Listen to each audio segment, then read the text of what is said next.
Okay, let's unpack this. If you know the name Andrei Chikatilo, you definitely know the chill that comes with it. He is, well, synonymous with maniac in in post-Soviet consciousness. You've probably seen that iconic image, right?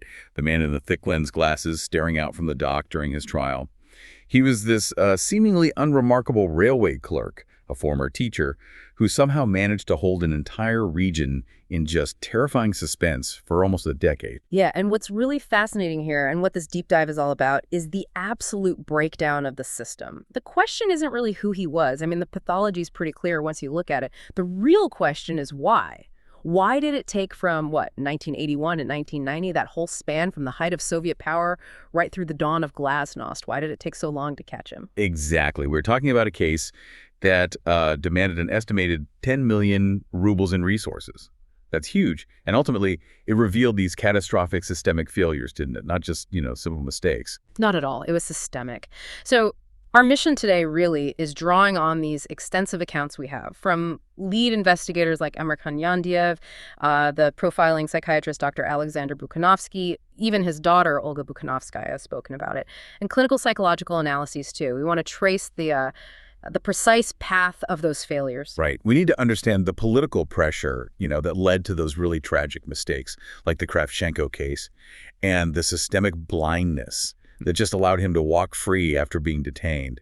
And then finally, how that psychological portrait eventually cracked the case wide open. It's really a study in how human error and, frankly, bureaucratic inertia can just amplify a monster. So to understand how he evaded capture for so long, we really have to start at the beginning. We need to understand the fragile psychological foundation Chikatilo's sadism was built on. Let's look at the sources detailing the making of the man they called the Red Whipper. Okay, so Chikatilo, born 1936 in Ukraine. And the sources, they really paint this picture of intense trauma, sustained humiliation right from the start. What were the big things, the formative psychological elements that kind of shaped the pathology we see later? Well, the sources point to a sort of perfect storm, really, a confluence of physical and emotional disasters. Physically, he definitely struggled. There are reports he suffered from congenital hydrocephalus, water on the brain is the common term. Now, while that's not necessarily a direct cause of violence, it likely contributed to his poor vision and these chronic, really debilitating headaches throughout his life. So an early sense of being physically maybe inadequate. Uncomfortable. Exactly. And that feeling of inadequacy just gets hammered home by the psychological trauma, especially from his relationship with his mother, and it's centered specifically around his enuresis. Right, the bedwetting, Yeah. which went on for an incredibly long time, didn't it? Astonishingly late. Until age 12, for any child, that inability to control basic bodily functions is deeply shaming. But his mother's reaction, it turned shame into outright terror. Instead of support, she apparently responded with just brutal humiliation, beatings. Wow. Yeah. So the message he internalized was pretty stark. He was flawed, he was dirty, and he deserved severe physical punishment for something he literally couldn't control. That's really the deep root, isn't it, of the inadequacy that later needed these horrific sadistic acts for compensation. And on top of that very personal trauma, his childhood was just defined by external fear, too. Wow. War, famine, and that really unsettling family story about his older brother, Stepan. Yeah, the Stepan myth. It's crucial, I think, because it speaks directly to control and paranoia. During that devastating 1930s famine, Chikatilo's mother apparently created this terrifying story, and it was likely fabricated that Stepan had been cannibalized by starving neighbors. Horrifying. Why tell him that? Well, she seems to have used this horrifying tale for a very specific controlling purpose, to keep young Andrei from ever leaving the family home unattended. So he's raised with this constant terror of a world that would literally consume him if he stepped outside. But at the same time, he's constantly humiliated and degraded within his own home. It's this terrible juxtaposition, isn't it? Intense external fear, intense internal shame. It sets up this pattern of hiding, secrecy, and seeking power in the one realm he felt he could control. So you got this man just steeped in inadequacy and fear. How did that then manifest in the sexual sphere? Because that became the ultimate motive, right? Absolutely. His entire sexual history, right from adolescence onward, it seems, was just defined by failure. The sources document this early attempt, apparently, to sexually assault his sister's 13-year-old friend. But it resulted not in assault, but in immediate involuntary ejaculation, just failure. So a profound physical inability to perform, to impose himself sexually. Precisely. And that led to this deep crisis of masculinity. He apparently vowed right then never to touch another woman except his future wife. It was like a desperate attempt to just contain his failure, you know? And this cycle of humiliation just kept going, Yeah. even in the Army. Yeah, sources mention alleged sexual assault by fellow soldiers during his Army service. That would only reinforce the trauma, his sense of powerlessness, of violation. And then when he tried to form adult relationships, his physical inability to consummate them led to a very public breakup. More humiliation. He was apparently mocked for it. The shame just compounded. But he did eventually marry Feodosia Ivanishevna Fenechka in 1963. Did marriage offer any kind of reprieve? Not really. It seems it more normalized the dysfunction. Fenechka herself confirmed his sexual weakness to investigators later on. Sexual intimacy was apparently very rare, maybe once every 2 or 3 months, and it stopped entirely, reportedly, during the last 6 years of their marriage. Oh, wow. Yes, she stayed with him, had 2 children. She did. Ludmila and Yuri. She remained loyal, maybe out of devotion, maybe ignorance of the true depths of his pathology. We don't really know. But for Chikatilo, the core problem was never solved. It was just contained. Hidden behind this domestic shell of respectability, he was fundamentally sexually incomplete. The sources also suggest he had these huge ambitions, right? Professionally, politically, that were thwarted. How did that failure connect to this need for sadistic compensation? Oh, he was incredibly ambitious, dreamed of political power, studied Marx and Lenin intensely. He was even editor of a school newspaper at one point. He applied to the really prestigious MSU Law School, Moscow State University. He believed law and politics were his true calling, but he failed to get in. So he ended up teaching. Right. He was forced to settle for a career he probably considered beneath him, teaching Russian language, literature, and PE. And this professional role, which maybe was intended as some kind of compensation for his failed political dreams, quickly became the first outlet for his darker needs. Absolutely. The classroom gave him institutionalized power over vulnerable individuals, children. His pathology started bleeding into his professional life. He was forced to quit the school internat in Novoshakhtinsk in '73 after sexually harassing students. The sources name Lyuba Kostina and Anna Golseba specifically. Then he was fired from a vocational school, GPTU 33 in Shakhty, for similar acts, including horrifically performing oral sex on a sleeping 15-year-old boy, Vladimir Sherbakov. So the pattern is just crystal clear by that. It really is. Frustrated ambitions, profound sexual inadequacy, and this desperate search for a scenario for a victim where he could achieve total, absolute destructive control. The sadistic violence became his twisted way of making a statement, his ultimate revenge, maybe, on the world that had rejected him at every turn. So the psychological groundwork was definitely laid.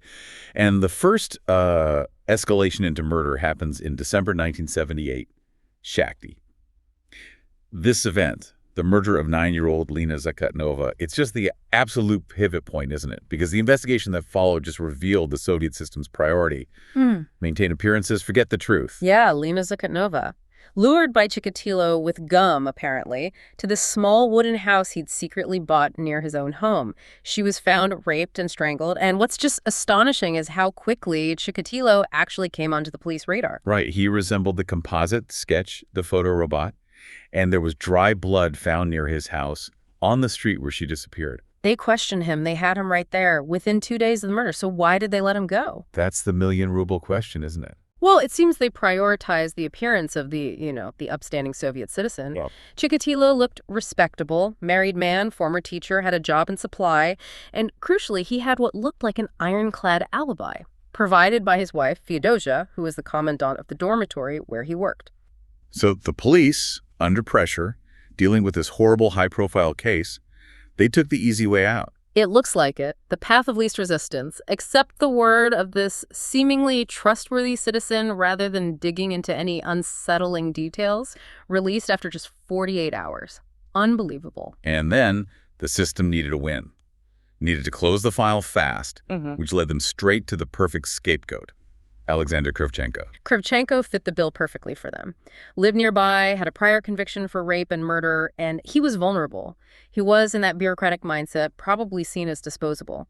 The sources detail the immense pressure investigators put on people around him. They coerced his wife, his friend, to recant his alibi. And Kravchenko himself. Oh, he was subjected to repeated psychological torment.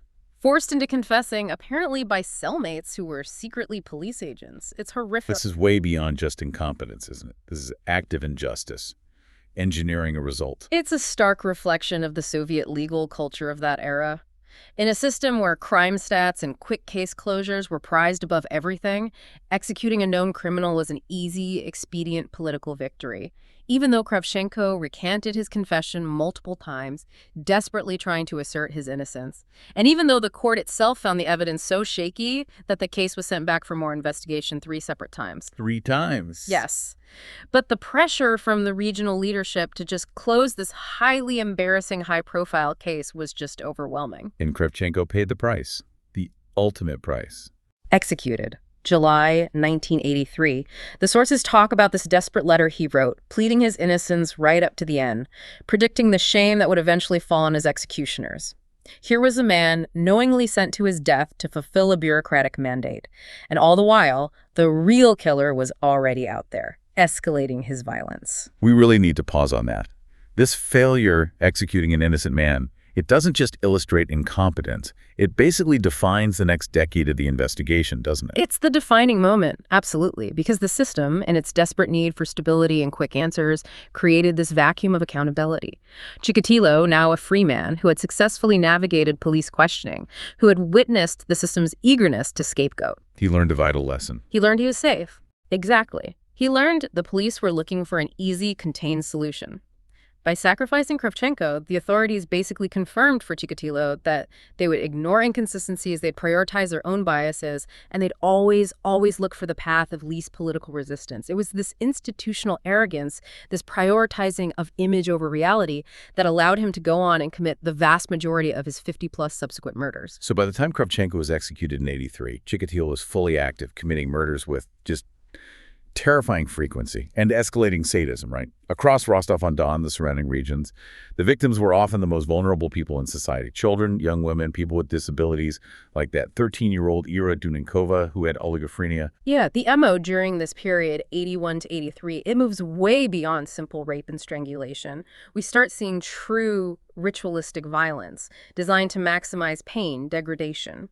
The sources detail dozens of stab wounds, often these surface cuts, almost like a prelude to maximize suffering, followed by severe, really focused wounds to the genitals, the abdomen, strangulation, yes, but also the ritualistic mutilation, cutting or biting off tongue tips, nipples, genitals, even the uterus. This is where you really see the psychological motive beyond just the physical act, isn't it? The knife was clearly a stand-in for something else. Exactly. The profilers later concluded the knife functioned as a phallic symbol, a substitute for his impotent penis. The penetration, the destruction of the victim with the knife, that's how he achieved sexual gratification. Orgasm through sadism, through the physical act of destruction. The motive was total control, compensation for a lifetime of humiliation, a really perverse form of revenge. He was compensating for his sexual failure by imposing this catastrophic destructive power over others. And his audacity just grew, didn't it? Because of this strange mental state he described during the murders, believing himself invisible. Yeah, he often talked about this bizarre psychological state, describing himself as being, like, cloaked by a cloud of invisibility. During the murder of Natalia Golosovskaya, for instance, he specifically recalled hearing people nearby, even boys playing football. Yet he felt absolutely certain that the world was just closed off to him, that no one could see the monstrous act he was committing. This profound sense of invulnerability, it undoubtedly emboldened him, allowed him to keep operating so openly near railway stations, near crowded areas. So the police are hunting this monster, Yeah. but their methods, their thinking, leads them down this rabbit hole of just sheer absurdity. The case of the fools, Delodurikov. Oh, Delodurikov. The initial hypothesis from the Rostov police, it was convenient, wasn't it? That the killer had to be a mentally ill person. It allowed them to frame the problem as contained, controllable, rather than facing the reality of a sophisticated, mobile killer moving among them. So they focused entirely on the psychoneurological boarding school in Zverevo. It was just a massive waste of resources and a humanitarian disaster for the people involved. How far did the coercion actually go inside that facility? It was monstrous, by all accounts. Police pressure resulted in multiple false confessions from mentally disabled patients, people like Valery Shabarov and Yuri Kalinik. The coercion was apparently so intense and their mental state so fragile that they confessed to crimes they couldn't possibly have committed, including crimes that happened after they were already in police custody. It beggars belief. And then we get to that famous, utterly unbelievable forensic blunder, the one involving the organs. Ah, yes. The ovary incident. It perfectly encapsulates this systemic desire to just force the facts to fit the theory, no matter how absurd. So one victim's body was found with an ovary missing. The police, desperate to corroborate a mentally ill patient's coerced confession, actually planted an additional ovary at the crime scene. They planted an ovary. They planted an ovary, leading to the official bizarre conclusion that the victim had 3 ovaries. The sources are clear. The leadership preferred this easy, contained theory that a group of fools was responsible over the terrifying reality of a single, intelligent, elusive killer. They actively chose absurdity over truth because it was easier. And this systemic blunder, this willful blindness, it led directly to Chikatilo's first and maybe most crucial near miss, the 1984 arrest. Yes, September 1984. Chikatilo was doing exactly what the profilers would later identify as his typical hunting method, mingling with crowds at a bus station, propositioning young women. He was detained after acting suspiciously, and his briefcase, it contained the classic kit. The knife with brown stains, ropes, wire, and a jar of Vaseline, which he claimed was for shaving, a common enough item maybe, but very suspicious in context. They had the tools of his trade right there, in his hands. Why on earth did they release him? This decision cost dozens and dozens of lives. The decision hinged entirely on forensic evidence, which ironically the police had already shown they were willing to manipulate when it suited them. But in this instance, the initial analysis of biological traces, semen and blood found at crime scenes, had determined the killer had blood type 4A. When they tested Chikatilo, his blood was reported as type 2A. So they just believed the test. They believed the forensic report was gospel, and with the case of the fools still the dominant preferred theory, the police let him go. So a simple initial forensic testing error was the single biggest factor in prolonging the killing spree for another 6 years. Absolutely. The irony is just excruciating. Sources later revealed that Chikatilo was actually a type 4 secretor. Both his blood and his semen were type 4AB. The initial test was either fundamentally flawed, maybe poor testing procedures, maybe sample contamination by bacteria at the scene leading to that false type 2A result. And years later, when the horrifying scope of this mistake became undeniable, officials actually invented a biological impossibility to cover their tracks, didn't they? They absolutely did. To protect the careers of those responsible, particularly Colonel Chernyshov, the first deputy head of the Rostov Oblast Internal Affairs Directorate, who was heavily invested in dismissing the possibility of a single cunning killer. Officials later propagated this myth, the myth of paradoxical excretion. They claim Chikatilo suffered from this incredibly rare, almost non-existent biological condition where blood type and semen group differ. Which is biologically nonsense, right? Generally, yes. For ABO blood groups, it's extremely rare to the point of being medically debated. It was a politically convenient explanation. It shifted the blame from institutional negligence, from gross errors in testing and judgment, onto some freak biological anomaly. And that excused the fatal 1984 release that allowed Chikatilo to commit the vast majority of his murders. Right. So after the sheer absurdity of the case of the fools was finally exposed, formally closed, because of, well, severe procedural violations, the crisis just blew up, escalated to the highest levels. By late 85, the body count is over 40. Moscow's Central Committee of the Communist Party, they're forced to acknowledge the scale of the problem. And this launches the most expensive, most massive manhunt in Soviet history, Operation Forest Strip or Lysopolosa. It was an organizational behemoth, led by Moscow investigator Isa Kostoyev, who became quite famous, and Viktor Burikov locally. They centralized the effort, creating this massive dragnet across the whole sprawling region. For 5 agonizing years, police uniformed, plainclothes, they patrolled stations, railways, those remote woods where Chikatilo often ambushed his victims. 247. The logistics must have been just nightmarish. The sheer scale of resources the Soviet Union threw at catching this one man. The scale was staggering. It really reflected the fear this killer had injected into the population. They checked vehicle ownership records of 163,000 people. They had to vet over 4,000 police and security personnel just to make sure the investigation itself wasn't compromised from within. And the cost an estimated 10 million rubles. An immense sum back then. And yet, despite all this massive expenditure, all this manpower, Chikatilo remained untouchable. And the irony here is just stunning, especially his volunteering. Oh, it's incredible. He wasn't just hiding, he was performing innocence. Chikatilo, whose new job and supply conveniently required extensive travel across the region, actively volunteered to help the police search. As a Druzinik, a civilian volunteer. He volunteered to hunt himself. Essentially, yes, it served two functions. One, it deflected any possible suspicion from him, look, the helpful citizen. And two, crucially, it allowed him to monitor the investigation's progress. He could find out where the police were looking, what they knew, and adjust his movements accordingly. The man they were hunting was literally holding the flashlight for the hunters sometimes. The sources mention that while U.S.S.R didn't catch Chikatilo directly, it did lead to solving over 1,000 other serious crimes, completely unrelated, which just highlights how utterly unique and elusive Chikatilo was compared to the average criminal the Soviet police were used to dealing with. Yeah, the operation was very successful in rooting out general criminality. Burglaries, assaults, you name it. But it failed to catch the specific needle in that enormous haystack. Traditional methods, roadblocks, mass screenings, witness interviews, standard forensics, they just weren't sufficient. Not against a killer who moved so fluidly between regions because of his job, who didn't fit that expected profile of, a local low-life criminal, and who had learned, crucially, how to manipulate the system's weaknesses.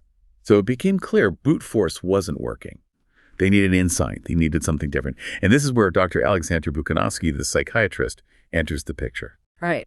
Bukhanovsky's involvement really marked a paradigm shift. You have to remember, at the time, psychological profiling was viewed very skeptically, especially in the Soviet system, which much preferred hard material evidence. But Bukhanovsky, a psychiatrist specializing in things like transsexualism and sexual deviations, he actually volunteered his expertise when Burakov made an appeal for clinical help. And he created this meticulously detailed 65-page prospective portrait, designating the unknown killer only as X. And what were the key predictions in this portrait? The things that ultimately made Chikatilo recognizable when they finally looked closer? The accuracy was frankly unnerving. He predicted that X was not the typical sexual degenerate you might expect. He predicted a family man, likely impotent yet strictly heterosexual. He predicted the killer would be quiet, educated with a teaching or supply background, directly connecting his profession to his access and ability to move around unnoticed. Wow. And the physical description. Spot on. Average height and build, slightly stooped posture, and prone to sadism. Bukhanovsky even hypothesized that X might be meteorologically selective. Meaning changes in atmospheric pressure, like sudden weather shifts, might trigger his violent episodes. And this was actually supported later by looking at the timeline clusters of murders often occurred during abrupt changes in weather. That's incredible detail. And the profile didn't just describe the man, did it? It meticulously analyzed the symbolic language of the violence itself. That was the real breakthrough, I think. Bukhanovsky understood that Chikatilo's goal wasn't just sexual release in a conventional sense. It was about resolving his profound inadequacy. He analyzed the MO, noting the use of the knife as the ultimate phallic substitute, yes. But more profoundly, he analyzed the removal, and in some cases, apparent consumption of organs, tongues, nipples, genitals. What do you make of that, the organ removal? He interpreted it as a complex form of fetishism, certainly, but also, more speculatively perhaps, as a symbolic ingestion. If the world, and especially women, had rejected him, then by consuming a part of the victim, he was symbolically ingesting their essence, achieving total dominance, and maybe, in his twisted mind, resolving that deep underlying problem of rejection and inadequacy that had plagued him since childhood.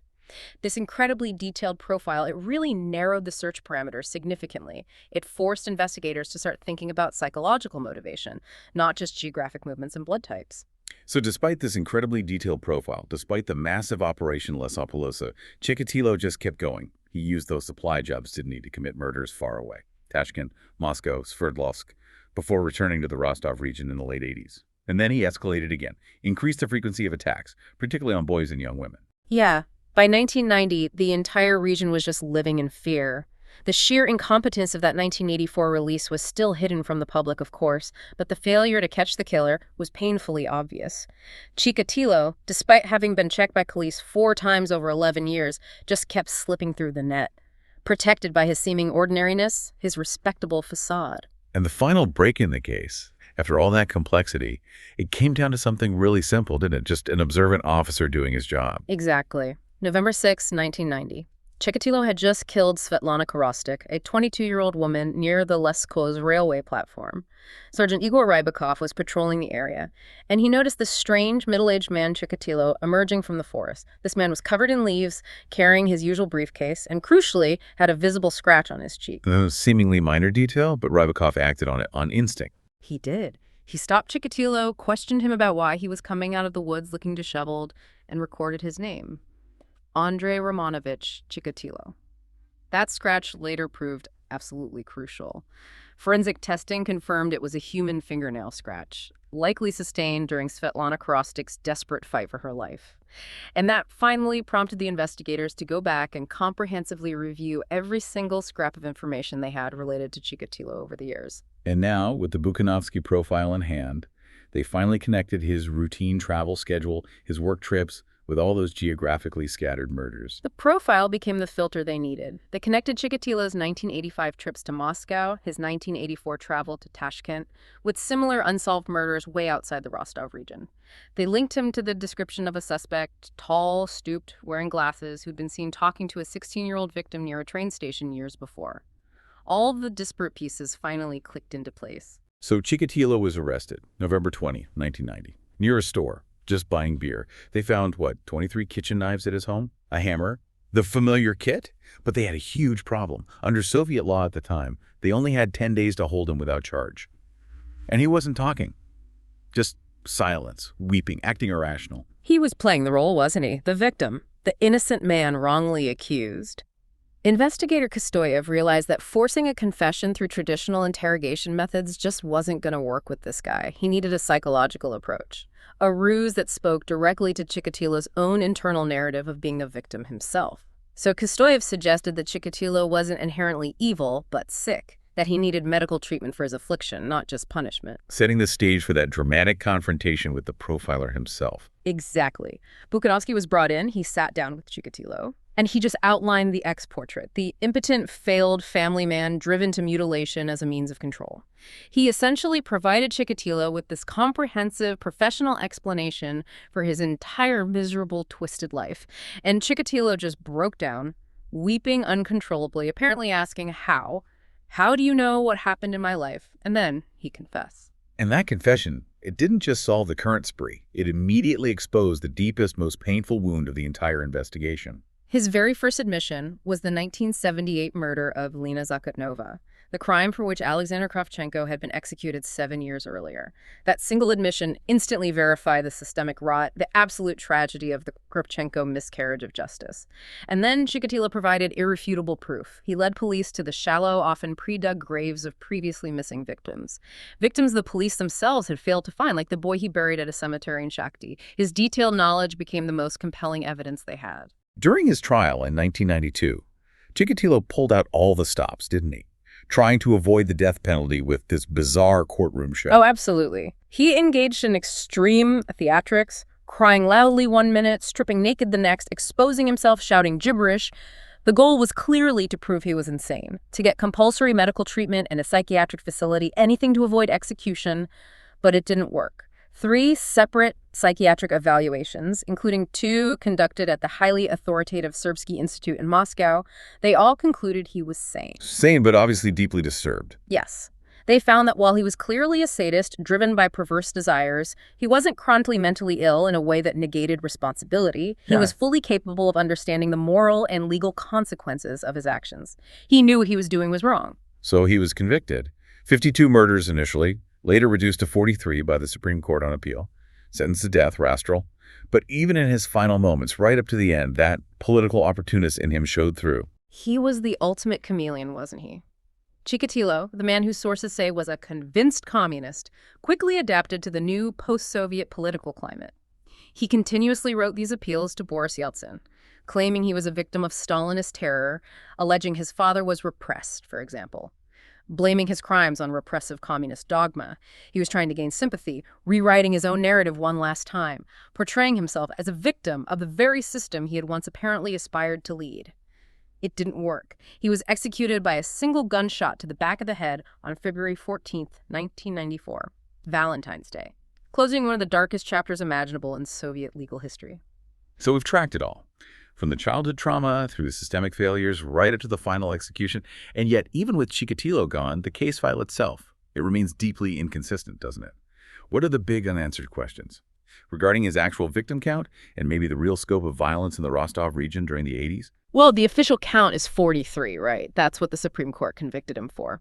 But there were 9 charges dismissed due to insufficient evidence. Now, that immediately suggests a couple of possibilities. Maybe some of Chikatilo's confessions were coerced during that intense 10-day period. Or maybe he simply claimed responsibility for unsolved crimes he'd read about, perhaps to bolster his argument for insanity. Look how many I did, I must be crazy. Either way, it casts doubt on that definitive victim count of 43. And the case that started it all, the murder of Lena Zakotnova in 1978. That remains in this strange legal limbo, doesn't it? That's the enduring tragedy and the real legal complexity here. The Supreme Court did reverse Alexander Kravchenko's conviction, finally acknowledging he was wrongfully executed. That's huge. However, and this is critical, the court also found Chikatilo's confession for that same 1978 Zakotnova murder insufficient for a conviction. There wasn't enough corroborating evidence beyond his word. So think about that. You have an innocent man executed for the crime. You have the admitted killer, Chikatilo, legally cleared of conviction for the same crime. And the case remains, to this day, formally unsolved. It just highlights the depth of the initial procedural mess, a mess the system could never fully untangle. This level of uncertainty, it leads us to the most unsettling possibility, doesn't it? That Chikatilo, as horrific as he was, may not have been the only major sexual predator operating in the Rostov region during the 1980s. The statistics strongly suggest that possibility. The sources reveal just an astonishing prevalence of sexualized murder during this period. For example, one source mentions 75 sexual murders were recorded in the Rostov forest in 1984 alone. 75 in 1 year. In 1 year, in one region. Now, if Chikatilo confessed to, let's say, 52 crimes spread over 12 years, and 75 happened in just 1984, the math just doesn't work for him being the only one. There had to be other killers active. And furthermore, in the decade after Chikatilo's arrest, when maybe policing got better or investigations were reopened, over 20 other serial killers were unmasked in that same area. Figures like Konstantin Cheryomukin, Vladimir Mukonkin. Their methods and victim types often overlapped with Chikatilo's. So the high volume of unsolved cases, even after Chikatilo's conviction, it really suggests the police were battling a much larger regional phenomenon of violence. And Chikatilo, while the most notorious, might have just been one part of it. So if the sources indicate this level of regional violence, why should we, or why should you listening, care so much about the intricacies of Soviet policing back in the 1980s? What's the core systemic failure we should take away from this? I think the core failure, the reason it matters, is the prioritization of political stability and image over uncomfortable truth. The relentless desire to quickly solve the crime and maintain the illusion of control, first by executing Kravchenko, then by forcing that ridiculous case of the fools theory, it created this culture of systemic arrogance and willful blindness. The gross incompetence, like the blood type error, the lost or contaminated evidence, it was continually covered up or explained away. Why? Because admitting the existence of a sophisticated mobile serial killer was politically untenable in the Soviet Union at that time. Serial killers were viewed as a decadent, capitalist Western phenomenon, not something that could possibly thrive in a stable, ordered communist state. They couldn't face that reality. And the ultimate exposure, the eventual capture and conviction, was entirely dependent on a massive political shift. Glasnost. Exactly. The case only reached critical mass, only got the resources and the permission to be solved correctly when the Soviet system itself began to fracture under Mikhail Gorbachev's policy of glasnost openness. All that massive media attention on Chikatilo and the investigation, it only really happened after his 1990 arrest. Because the new political environment finally provided the mandate, the political cover, for investigators like Kostoyev and Burkov to speak openly, to talk about the incompetence, the cover-ups, the failures of the previous administration, specifically pointing fingers at Colonel Chernyshov and the team that let Chikatilo walk free in 1984. Glasnost didn't just allow the truth to be told, it actually made telling the truth a useful political tool against the old guard. It's just chilling to realize that Chikatilo's decade of freedom was essentially purchased by systemic weakness and political expediency, and his capture was only really necessitated by political evolution. Chikatilo was definitely a product of his own deep psychological issues, no doubt about that. But his unparalleled operational longevity, his ability to kill for so long, that was solely due to a system that was structurally incapable of admitting error. A system that preferred to sacrifice innocent lives like Kravchenko's or fabricate bizarre forensic results, rather than confront the monstrous possibilities lurking just beneath the veneer of the ordinary Soviet citizen. Hashtag tag outro. So the story of Andrei Chikatilo, it really is a harrowing testament to a tragedy of errors, isn't it? The execution of an innocent man, the deliberate fabrication of evidence in the so-called case of the fools, and that fatal, catastrophic reliance on a flawed blood test that released him back onto the streets to kill again and again and again. He was always within reach, wasn't he? Checked multiple times. But institutional arrogance, the prioritizing of bureaucratic stability over lives, and just fundamental policing errors made him seem untouchable for far too long. The failure to catch him for a decade wasn't just a police failure, it was really a failure of the Soviet state itself to confront the reality of deviance within its own borders. And here's maybe a final provocative thought for you to consider based on everything we've discussed. We know Chikatilo was executed for 43 murders, but the systemic confusion over who actually killed Lena Zakotnova back in 1978, combined with those sources suggesting maybe 75 sexual murders happened in the Rostov region in 1984 alone.